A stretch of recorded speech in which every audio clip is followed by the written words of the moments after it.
So on to the introduction of our speaker. Bowen Rees is Chief Executive of Cardiff Airport and brings a wealth of experience in leadership and management, including managing safety-critical regulated infrastructure. And she, of course, has also made the successful transition from the armed forces into a commercial role. After a successful 28-year career, Deb retired from her role as Group Captain within the Royal Air Force in 2012 and joined Cardiff Airport as Operations Director before being appointed Managing Director in 2014. She became the Chief Executive of the Welsh Government-owned airport in 2017 and has been responsible for leading the airport through a period of transformational change. Highlights over the past 6 years have included certain terminal improvements, passenger growth of over 50%, and new airline partners, including Qatar Airways. I'm sure many of you will know that Deb is actually leaving her role at the airport on the 1st of August and will be focusing her attention on various non-executive director roles, including with Glastonbury, who own Freshwater, and from September she will be taking on a role with Milford Haven Port Authority. Given all the challenges facing the travel industry, including, of course, announcements just over the weekend, I'm really looking forward to hearing an insider's perspective. So it's now my pleasure to hand over to Deb Bowen Rees. Thanks, Scott, and thanks for the introduction. It really is a pleasure to join everybody this evening, and I echo Scott's comment about how fantastic it is to see so many faces looking back at us. And we're really looking forward to some great conversation over the time that we've got.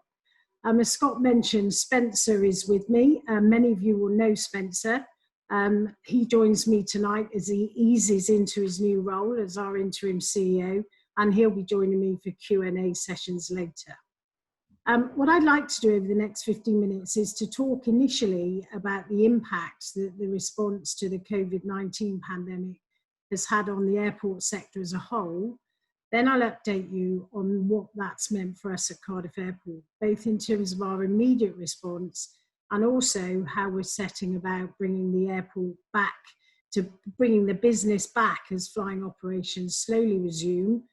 And then I'll finish on some reflections on what we've learned from the crisis as a business, and then we'll open up to questions. So the impact of the pandemic on the global economy will be severe, with analysts suggesting that global GDP is expected to contract by 5% in 2020. But I think it's fair to say that the effect on the aviation sector will be catastrophic. Air traffic is beginning to pick up now with progressive lifting of travel restrictions, and there are signs of improvements across the UK and European airspace. But figures released on the 16th of July by the Airports Council International show that passenger numbers across Europe in June were just 7% of the passenger numbers in the same period last year. In numerical terms, airports welcomed only 16.8 million passengers in June, compared to 240 million last year. Airlines across the globe are undertaking huge restructuring exercises. Thousands of aircraft have been grounded. Pilots and cabin crew have been laid off, and aircraft orders have been cancelled. In the UK, passengers are keen to travel, with a significant increase in outbound passengers compared with arrivals, and we are seeing that now at Cardiff. But the recovery is much slower than the industry had hoped. Internationally, flights have reached only about 30% of pre-COVID levels, and this is due primarily to the incomplete lifting of travel restrictions across the EU and the UK. Here in the UK, the government's policy around quarantine and the blanket FCO advice against any unnecessary travel that was lifted initially on the 10th of July delayed the restart of the UK airlines by at least a month. And this was not helpful in restoring confidence in air travel and tourism as we approach the peak summer season. The aviation industry is a very resilient one, and airlines have weathered many crises, but we've never seen anything like the incredibly rapid and deep impact of the pandemic. The after effects of the 9/11 attacks and the 2008 financial crisis were blips compared to what we're seeing now and what we're likely to see over the next few years. In its report of the 16th of July, ACI Europe released a revised forecast which highlighted that a full recovery is now expected for 2024 rather than 2023 as they originally forecast back in May. Europe's airports are set to lose 1.57 billion passengers in 2020, a 64% fall, and revenues are set to decrease by 32.4 billion, which is down 67%. A recent report by York Aviation suggests that without intervention, UK airports could lose around 600 routes initially, with the regions being particularly hard hit, losing around 80% of those routes.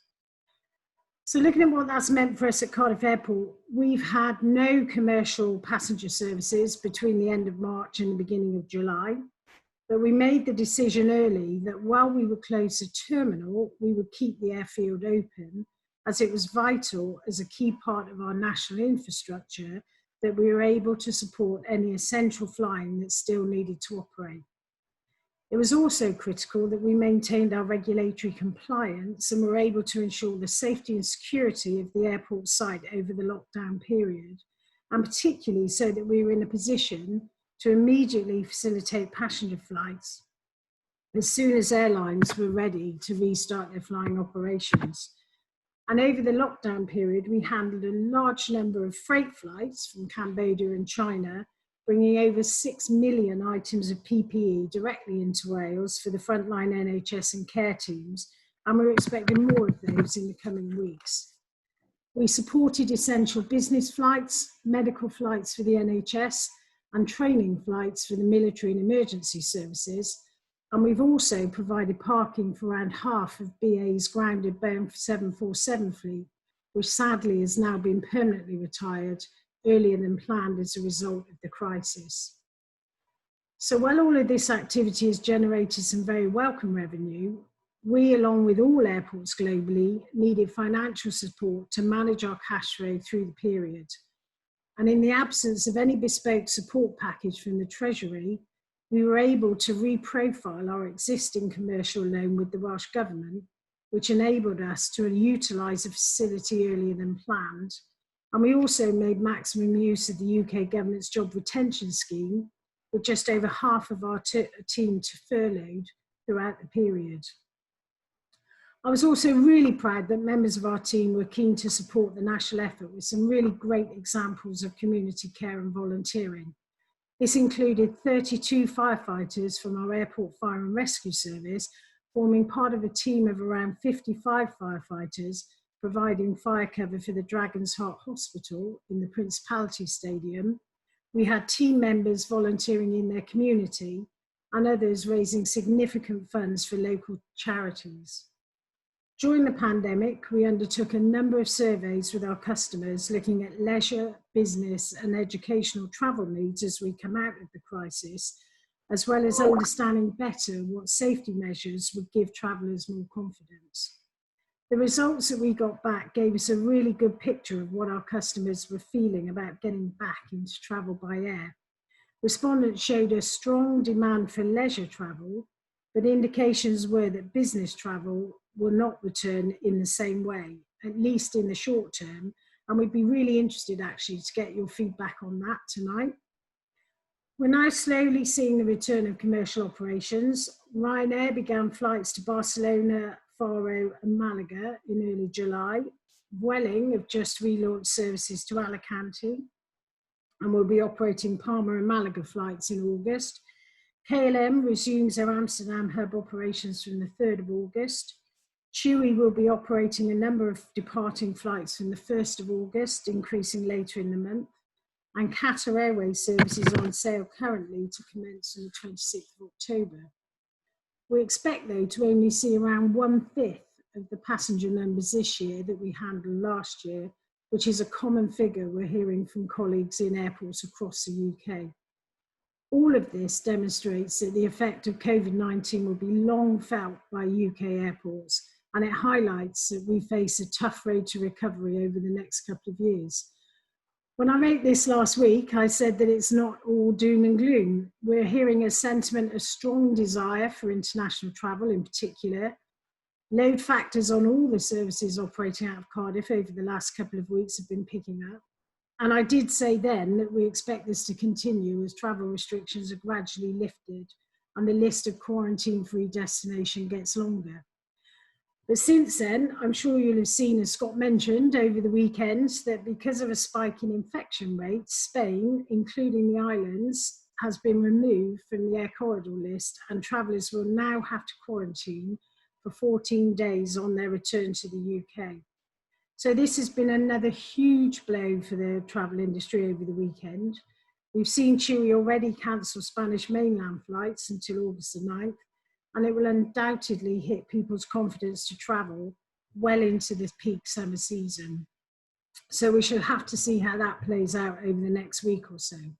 But we are up and running again, and other popular destinations such as Italy and Greece are fully open.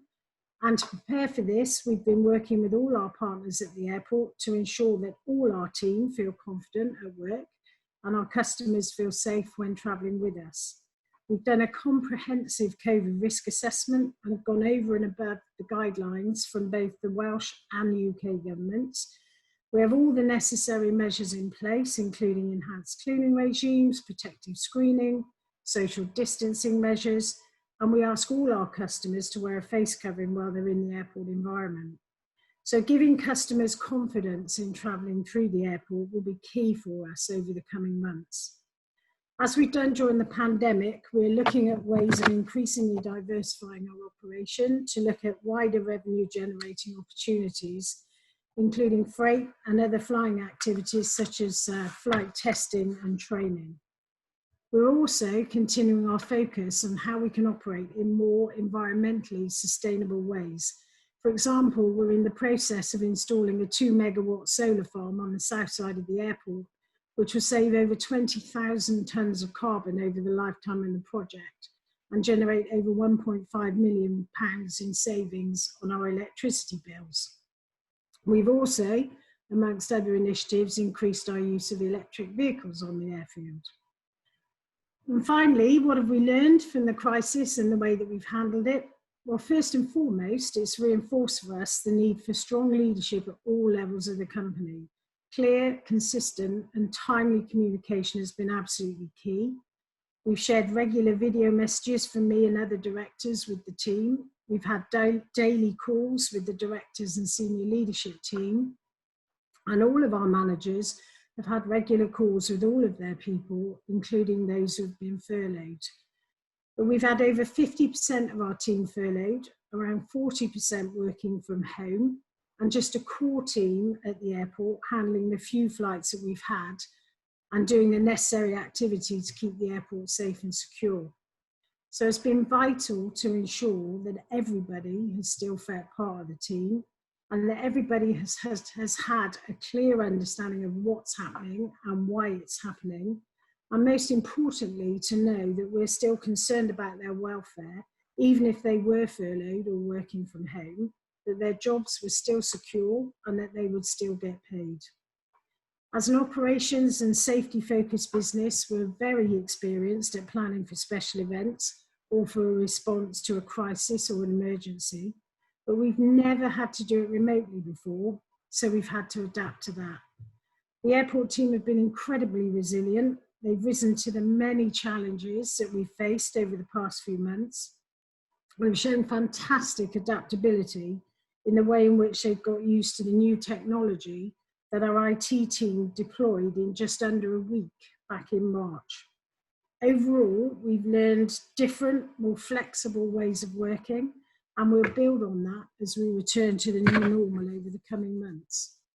So in summing up, it's fair to say that this crisis has been a massive learning experience for all of us, and it's fundamentally reset the airline and airport business, with many analysts suggesting it'll never be the same again.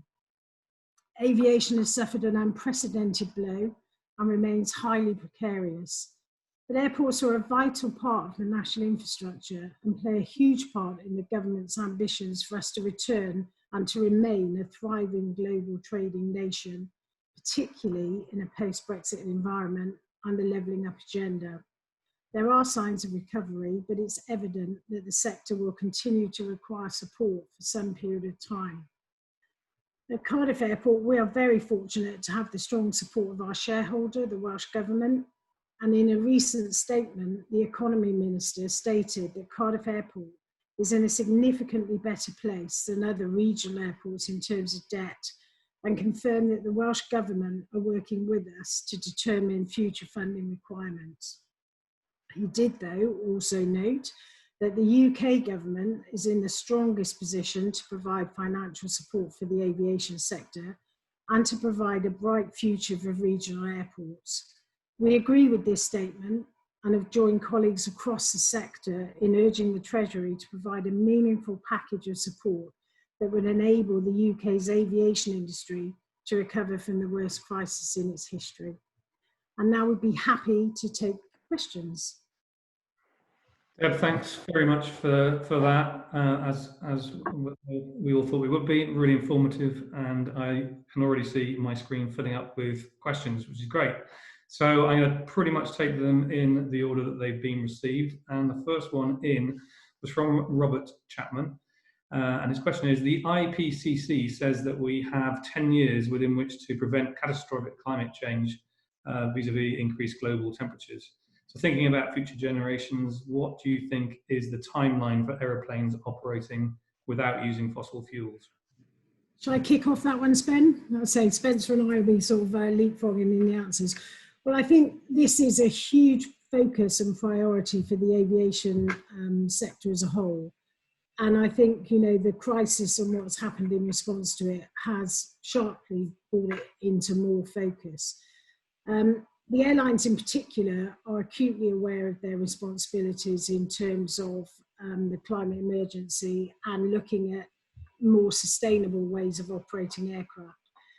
There are already test electric aircraft flying, and there's every expectation that before too long, we could have small aircraft operating potentially in a commercial way. Obviously, battery power isn't going to power large wide-bodied aircraft around the globe, and so the focus is very much on other fuel types, and there's a huge amount of research and development going on with that. So I think, you know, it's not, I can't give a definitive, you know, in 2 years' time or whatever, but I think it will not be long before we are seeing electric-powered aircraft on a more, you know, routine basis. And I think that also ties into the technology around unmanned aerial vehicles and drone-type operations, which again are just progressing exponentially. Spen, anything you want to add to that? Yeah, just Robert, I'm not sure if you're aware, but the longest flight on an electric aircraft for a commercial plane took place in May this year, and it was a 30-minute flight in the US on looked like it was a 20-odd seater aircraft. So the development's pretty much taking place rapidly. One of the challenges that'll probably take place will be the funding for R&D and where that comes from. Because, of course, a lot of the aerospace manufacturers are now having to pare back their activities. You've probably seen in the news, a lot of the aerospace activities are under tremendous pressure as well as the airports and the airlines. So that's probably going to slow some of that process down. But at this stage, the most recent test flight was actually in May on that longest sector. Yeah, and I'd just like to emphasise as well that as an airport business, clearly we are working very closely with the airlines to enable this process. And in fact, we've done some work over the past year or so with Airbus, looking at the new engine option and looking at new fuels and how they utilise them. We also, in October last year, launched our environmental flight path, in which we outlined how we as a business would progress to a net zero operation. And so we've got already some really tangible progress in that flight path. The biggest of which is the one that I mentioned earlier, is to say the 2 megawatt solar farm that which should be up and running at the airport by March next year. Okay, thank you for that both. Also reminds me that we had the Chief Executive of Rolls-Royce speak in the last season and he was saying that they were diverting increasing funds into developing greener engines in the future. Ian Price, his question's next. Is being state-owned an advantage, or does it mean that as an airport it doesn't allow you to be as nimble, which is needed in this crisis? Again, shall I start, Sven? I think it's well documented that had the Welsh Government not step in when they did, the airport under private ownership would have probably closed back in 2013. What the sort of Welsh Government ownership has given us is long-term security, and I think that's had a huge impact on the relationships that we've had with some of our airline partners and other partners, because they understand the sort of the long-term value of the airport to Wales.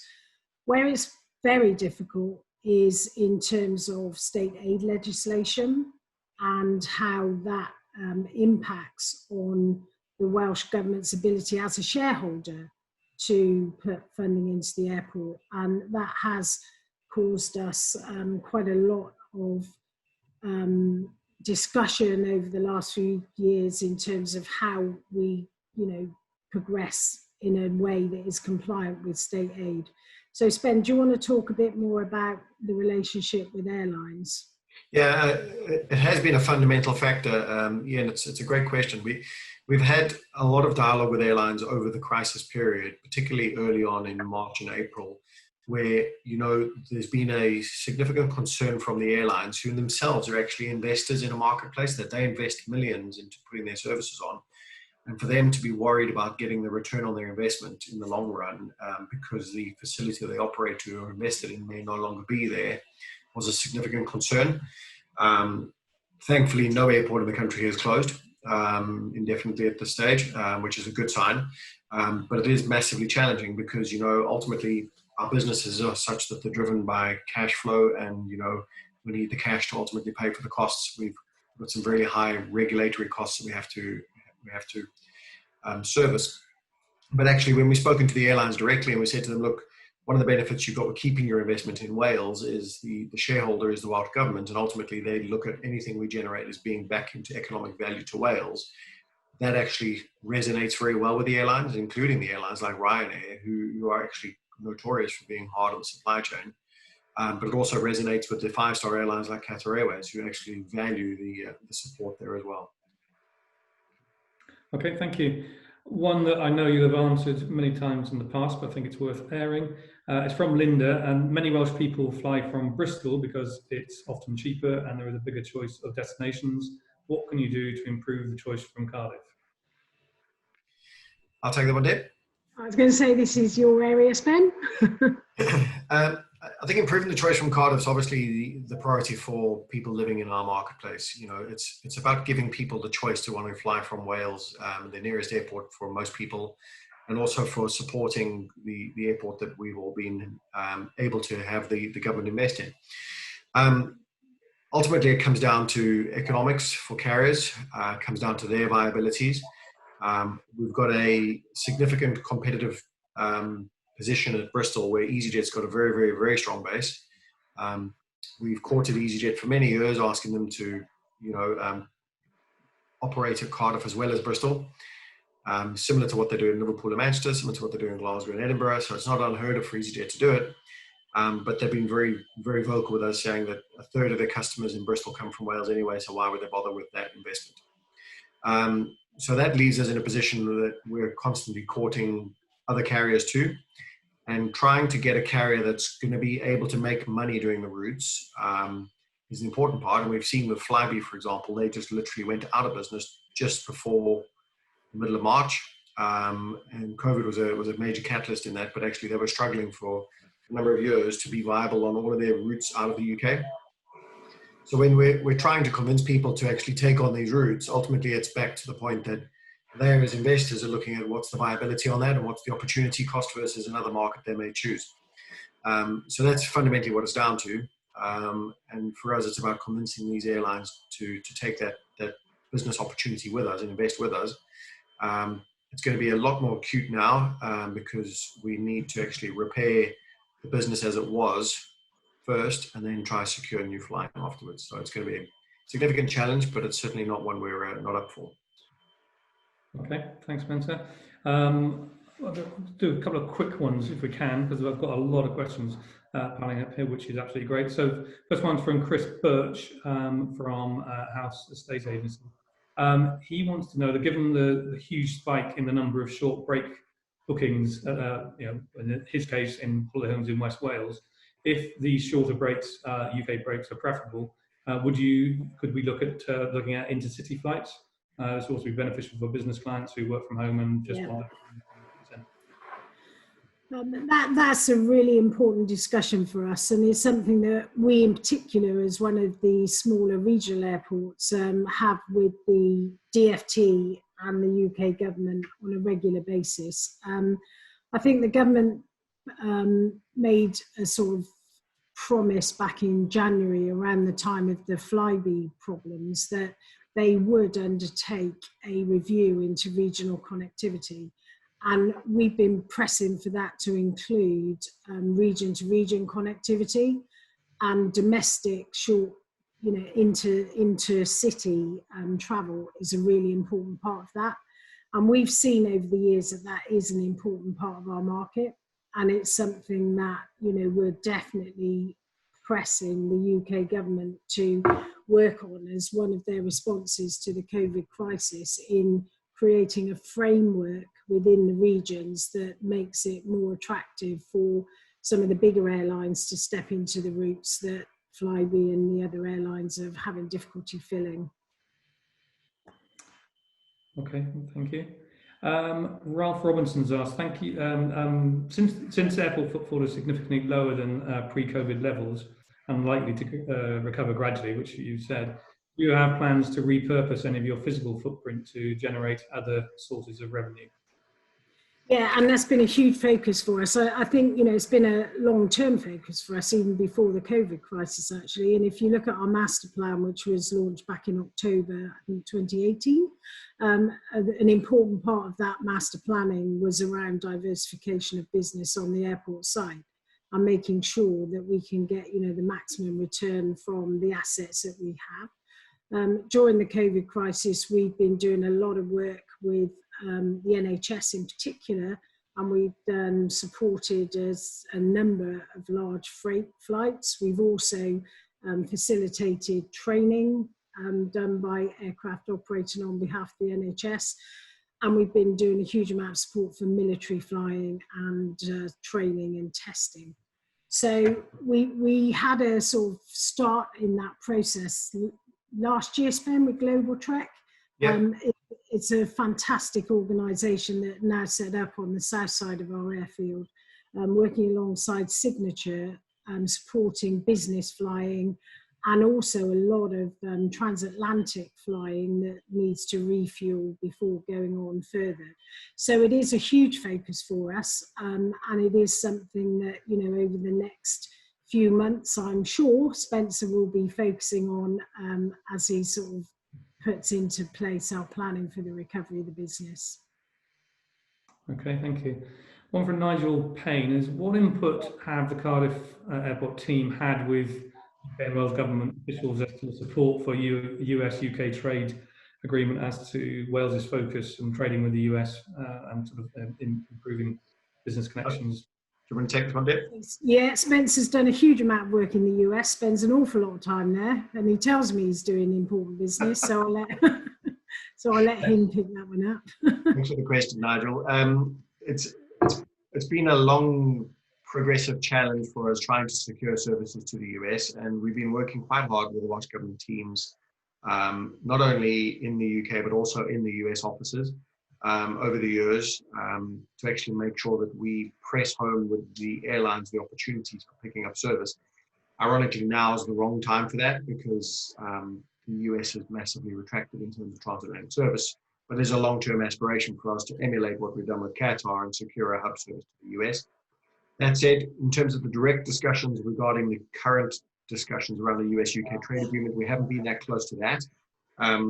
We do talk quite regularly to Andrew Watkin and his team, and we would expect that the Welsh government would be the lead on the discussion fundamentally regarding Wales and any trade bilaterals to do with the UK and the US. But our feed into that would always be that, you know, we've got suitable demand and a suitable facility to actually facilitate that demand from our marketplace. Okay, thank you very much. One from Jules for you, Deb. Moving from the Royal Air Force into a commercial environment, what have been the biggest challenges and points of learning for you? I think, you know, the one thing I found when I came into the airport is that actually a huge number of the skills that I learned in the 28 years that I was in the Air Force were directly transferable to a commercial business. So, you know, it was really great to be able to sort of utilize those skills. I think it was also good to come into an operational environment because, as I say, I've been used to working with sort of high-performing teams in the RAF, and you know, stepping into an airport environment, it was very similar in that way.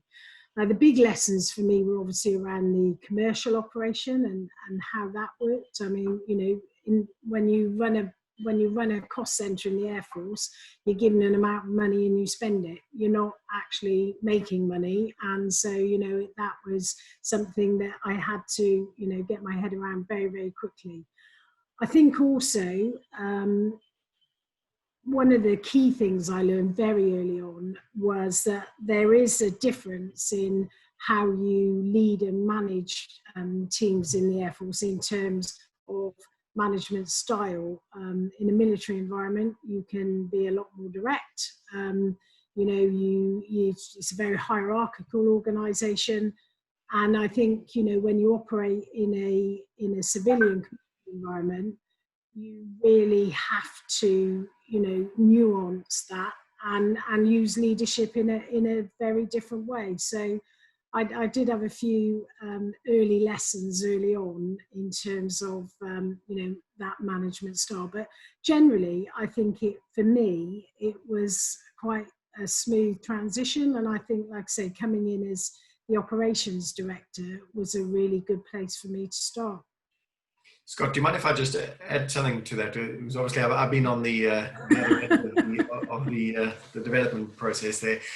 I think one of the important things we felt as a team under Deb's guidance was the trust in people. Previous managing directors at the airport, you know, there's been some really good ones and there's been some challenging ones as well. We found that trust wasn't necessarily always there amongst the staff communication. We found with Deb always been there. We found that it's a very direct approach, but it's also one of, you know, I'm going to ask you to do it once, don't let me ask you to do it twice. We all know. We work to a thing called Humphrey time. So, you know, we know never to be late for a meeting. But that's the kind of stuff that's quite well ingrained in the teams now over the years. We also have a very good saying that we never say something's ongoing. Again, completely drilled into us by Deb. But overall, as a person in the team under Deb's leadership, I think we've really felt the big benefit there is the level-headedness. And I think that, you know, there's been many times when we worked under different MDs where you sometimes gone, what planet's this person on? Never ever had that under Deb. There you are. Thank you, Spen. I think to see you blushing from Yes. here. Okay, next question is from Phil Jardine. He wants to know, what's the position with Qatar Airways? How do they see the airport going forward and the investment to date? And kind of were passenger numbers to and from Doha increasing or decreasing? Want to take that, Deb? Yeah. So Qatar Airways, I don't know if any of you had the chance to see the interview that the previous First Minister Carwyn Jones did with a group CEO from Qatar Airways recently. If any of you didn't, I'm sure he'll probably be able to send that on to you, or you'll be able to find it on YouTube. But basically, he was asked by Carwyn a number of important questions about the thoughts around Wales. We've also been in significant dialogue with him and his team. Straight answer to the question is Qatar Airways are, like all other airlines, trying to find their feet again. They're probably more progressed than most other airlines in terms of their stability and development plans going forward over the global stage. They've been operating all the way through the pandemic. They've been a major conduit for the UK, linking the UK to a load of markets. And it's actually made the relationship between the UK and Qatar stronger. We've actually got the British ambassador to the UK due to come to Cardiff in a couple of weeks. The British ambassador to Qatar due to come to the UK in a couple of weeks. Specifically talk to us about developing that relationship and how we make that even stronger for Welsh businesses in Qatar, people potentially looking for investment opportunities, both ends, and then also to how do we strengthen that service. The current service is on sale from the middle of October.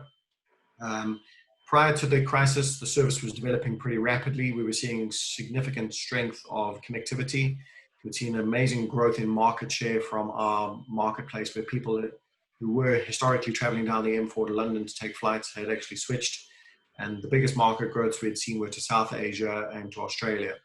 And the other thing that really surprised Qatar Airways after the service started was that more than 10% of the traffic was actually going between Wales and Doha.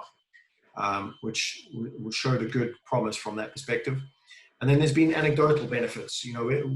We are criticized sometimes that, all this efforts put into Cardiff Airport, what benefit does that bring to the rest of Wales?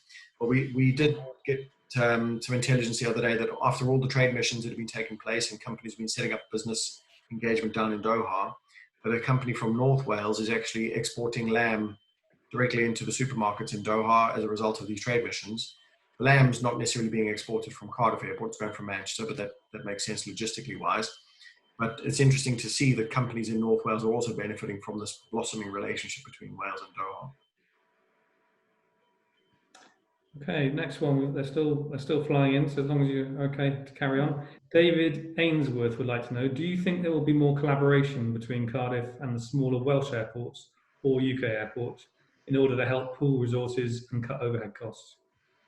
Yeah, and again, that's something that we've been looking at prior to the COVID-19 pandemic. And I think, we've always seen as ourselves at Cardiff Airport that we do have a really important role to play within Wales in terms of promoting and developing aviation and, our sector. And we've already been doing some work with the smaller airports to see how we can help them. I've done a couple of trips down to Withybush Airport, for instance, in Pembrokeshire with the Welsh Government to look at how we might be able to help. And one of the things I'm particularly interested in, and I see we've got Kathy Bryant down in the right-hand side of my screen, who worked with us on our air traffic contract with NATS last year. One of the key parts of that air traffic contract was to enable us to work with NATS, the air traffic service provider, to help the smaller airports gain an air traffic capability that they might not be able to have on their own. So although we haven't yet been able to progress that, and I'm really disappointed that I leave without having been able to directly progress that, it is still a very long-held aspiration that we can work with the smaller airports and, as I say, use our expertise and resource to facilitate that. And in fact, we've got one of the things we've done in terms of diversifying our business over the last couple of years is that we now at the airport have become a service provider. And we have a contract with the Welsh Government to do the operations at the airfield at St Athan. And we also run the passenger terminal up at Anglesey. So those are two sort of first steps in what we potentially can do now with all of our core operational teams working directly for the airport. We see there's a huge capability now to enable us to, get out there and provide that expertise and support that could hopefully enable the smaller airports to flourish. Okay, Gemma McLean would like to know from you, which working and leadership practices will you hang on to from your experience of home working and your teams having to work in a different way, and what can't you wait to get back to? I think one of the things that I've enjoyed most of all at the airport, and I've been particularly proud of, is that the way the airport has rallied in support of Team Wales for this big national special events that we've done. And I look back, with particular pride to the NATO weekend back in 2014, when we handled 28 heads of state coming into Wales through Cardiff Airport in one day. And I think for anybody who's been involved in a visit by a head of state, you know, and you multiply that by 28 all within a few hours, you'll understand the significance of what we actually achieved. And I think the other one was when we did Champions League. And Kerry Mashley, who's our Director of Operations, and I went out to Milan to see how Milan had done it. And for those of you who have flown through Malpensa, it's an enormous airport. It's got, you know, acres and acres and acres of aircraft stands. It's got hundreds of arrival gates. And they talked us through their plan to manage all the additional flights that came in for Champions League. And we came back and looked at Cardiff with 17 stands and 25 check-in desks. But, you know, the team just massively rose to the occasion. And in fact, we had both Juventus and my brain's gone blank. Who's the other team? Juventus and Real Madrid. And both of those teams came to us afterwards and said that they felt it was the most successful Champions League, you know, obviously for the whole Team Wales effort, but they particularly highlighted how the airport had managed it. So I think I will really miss that, and, you know, seeing the team in full planning mode. I'm just thinking what I won't miss. Difficult one. I think, you know, one of the things that has been very difficult for us at the airport is a sort of what you'd expect really from our ownership by the Welsh Government, and the fact that we have become a bit of a political football sometimes in terms of the way that, you know, political points are made using the airport, and that can be hugely difficult for us in terms of, you know, sort of confidence in the business, and also in our sort of relationship with airlines and things like that. So it's been a really sort of big part of the things that we do, and I think we've learned a huge amount from it.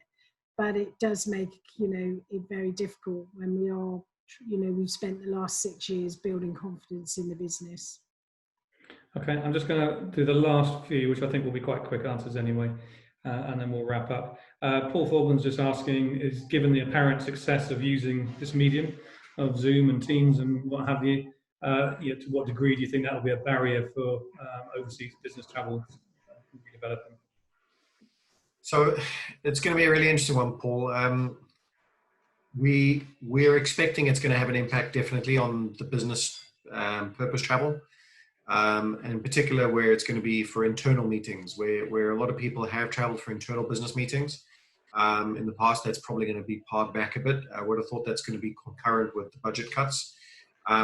Interestingly, it's not dissimilar to what happened in 2001 and 2008 from a business corporate perspective, where people were told to stop traveling, had their budgets cut, and basically told to find other ways to communicate with each other. I think from a sales perspective, I think people generally are going to be able to deal with it from one perspective, but actually the networking and getting in front of people and actually still being able to properly sell is still going to be a high demand ultimately. But I think in the short term, we're probably looking at 12 to 18 months before that really starts to come back again. But if we look at it historically over the cycles, it has always been like that. Business takes a good hit and then it does come back. Denise Hanrahan is just asking, do you foresee another airline picking up Flybe's Cardiff to Dublin routes? We absolutely foresee another airline doing it. The challenge I've currently got at the moment is the airlines that we would expect to do it don't want to do it because they currently do the same route out of Bristol. That is Ryanair and Aer Lingus under a franchise called Stobart, or Stobart under the franchise Aer Lingus. The other operators we've approached have all said, no, thank you, not for now at the moment. But, we fully expect that someone will pick these routes back up again, particularly Dublin and Edinburgh, Belfast, Paris, Jersey, all of those routes we do expect over time will come back. The challenge is at the moment getting someone to ultimately take that step and put the route on. And as we've heard directly from Ryanair and Stobart, they just see that as complete dilution of their business at Bristol, even though we know it isn't. When Flybe was operating it, we took more than 70% of the market share on that route. Okay, final one. Gavin, John and Derek Jones actually have asked very similar questions. is around the current position on improving road and rail access to the airport, and how that would help you.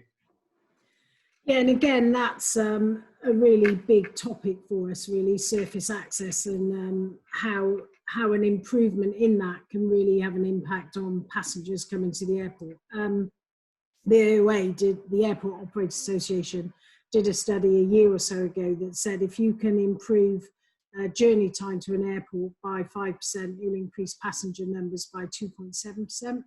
So surface access is quite an important decision, and actually, you know, when we look at a postbag of comments from customers, it does feature, you know, not often, but it is up there on the list. So I think, you know, the most important thing is that when transport planning takes place, and, you know, I'm looking at, you know, national, regional, local, it needs to be integrated, and the airport needs to be an important part of that planning and discussion. So, you know, we're in regular dialogue with our colleagues at Transport for Wales, at Network Rail, the bus operators, you know, local authority transport planners, government transport planners, and we're always looking to see how we can improve road and rail access. I think those of you who come to the airport often, you I'm sure have used the new road now, the 5 Mile Lane improvement. That has made a huge difference for us. And the fact that people can now get to the airport in a sort of straight line rather than the 14 roundabouts that I think it is between Culverhouse Cross, the Port Road and the airport. So it is a really important factor, and it's something that we're always really keen to be involved in and to engage with transport planners. Deb, Spencer, that's great. Thank you. That was a really full Q&A, and thank you everyone for all the questions that came through. But turning to Deb in particular, you know, thank you very much for addressing the club this evening. A few of the things I've jotted down are clearly there can't be many sectors that have had as bigger impact from COVID as airports, airlines, and plane manufacturers. It's up with any other sector, and I've been close to a couple that have been pretty badly hit with you know, trains and hospitality. And you know, I think you're being realistic, obviously, about how long it's going to recover. You mentioned potentially 4 years to get back to anything like where we were before. It was really interesting to hear how the airport itself has been impacted and how you've operated and adapted to that, and now starting to see the service returning, although the news about Spain wasn't exactly helpful. And again, as a number of speakers have done, just sharing some of your learnings, which are about leadership, clear communications, staff reassurance, adaptability, resilience, and obviously taking on a new and more flexible working style. So we wish you our very best wishes for the future in your new roles, and obviously Spencer, in terms of taking over the future. On behalf of the club, thank you very much for. Well, it's been our pleasure. Thank you for having us. Thank you. Pleasure. I'll just now conclude by saying to everyone out there, I hope you've all enjoyed this virtual meeting. By the number of questions that we received, I suggest that's been the case. And you've gained some useful insight for helping to take your organisations forward in these unprecedented circumstances. Preparations continue to be made for the start of the new season, and we will keep members and partners updated on our plans and on arrangements as we continue to monitor developments regarding the pandemic and on any easing of restrictions.